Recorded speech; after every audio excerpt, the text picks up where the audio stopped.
బుట్టాయిగూడెం కోయ రాజమండ్రి తండాలో సేవాలాల్ మహారాజు జయంతి ఘనంగా నిర్వహించారు.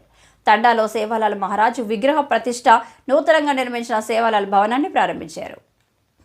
లంబాడి సంఘ వ్యవస్థాపక అధ్యక్షులు నాగేశ్వర నాయక్ మాట్లాడుతూ రాష్ట్ర ప్రభుత్వం సేవాలాల్ మహారాజ్ జయంతి ఇక నుంచి అధికారికంగా చేపట్టి ఈ రోజు సెలవు దినంగా ప్రకటించాలని కోరారు. ఈ కార్యక్రమానికి ఉమ్మడి పశ్చిమ గోదావరి జిల్లా గిరిజన లంబాడీలు అధిక సంఖ్యలో పాల్గొన్నారు. మంచి మనసుతోటి గుప్పెడు పిడికెడు ఇలా పెట్టేటట్టు ఉండాలి తప్ప ఇలా తీసుకునేటట్టు ఉండకూడదు. భయానో సజమాస నామ గాలో ఓ భగ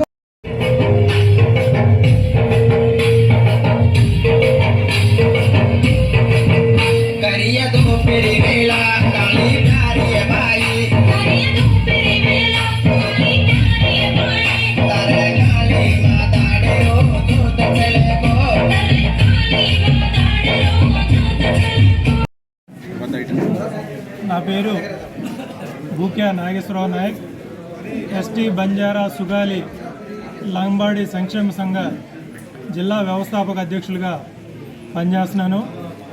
గిరిజన లంబాడీల ఆరాధ్య దైవం సంత్ శ్రీ శ్రీ శ్రీ సేవాలాల్ మహారాజ్ 285వ జయంతి ఉత్సవాన్ని బుట్టాయిగూడెం మండలంలోని కోయ రాజమండ్రి గిరిజన తండాలో ఈరోజు అత్యంత భక్తి శ్రద్ధలతో మేము జరుపుకుంటున్నాం. ఈరోజు రాష్ట్ర ప్రభుత్వం కానీ కేంద్ర ప్రభుత్వం కానీ ఈ భారతదేశంలో 15 కోట్ల మంది గిరిజన లంబాడీలు వివిధ పేర్లతో పిలువబడుతూ జీవనం సాగిస్తున్నారు. వారందరూ మాట్లాడేటటువంటి భాష గోర్బోలి. ఈ గోర్బోలిని రాజ్యాంగంలోని 8th షెడ్యూల్లో చేర్చి అధికారికంగా గుర్తించాలని చెప్పి ఈరోజు మేము ఈ గ్రామం ద్వారా డిమాండ్ చేస్తున్నాం.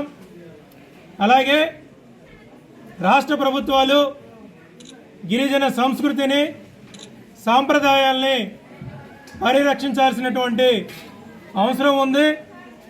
అందులో భాగంగా ప్రతి సంవత్సరం ఫిబ్రవరి 15వ తారీఖున జరిగేటటువంటి సేవాలాల్ మహారాజ్ జయంతి ఉత్సవాన్ని అధికారికంగా జరపాలి, నిధులు కేటాయించాలి, సెలవు దినం మంజూరు చేయాలని చెప్పి మేము డిమాండ్ చేస్తున్నాం.